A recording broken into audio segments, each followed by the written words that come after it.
Welcome back, Crammers, to question 23. The table gives information about the average house price in England in 2018 and 2019. Work out the percentage increase between the houses of 2018 and 2019, giving your answer correct to one decimal place.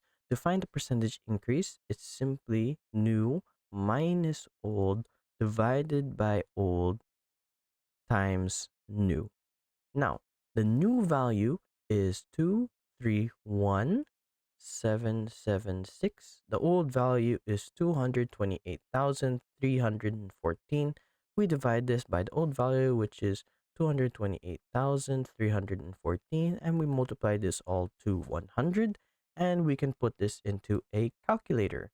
We have 231,776 subtract 228,314 divided by 228,314, which we then multiply to 100.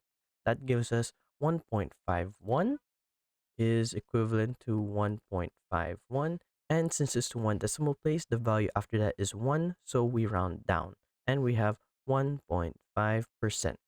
The average house price in 2019 was 7.7% greater than the average house price in 2017.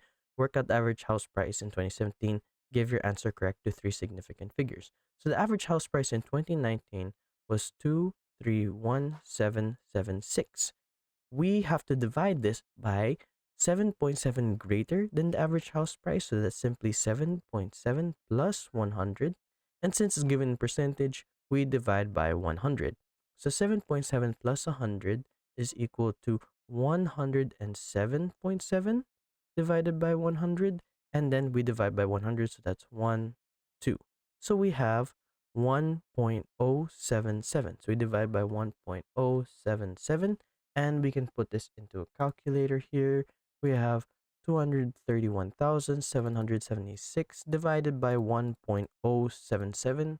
That gives us, correct to three significant figures, 215,205, 215,205, correct to three significant figures, so that's this.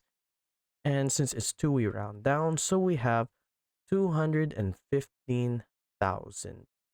Thanks for watching. Gram and Scram.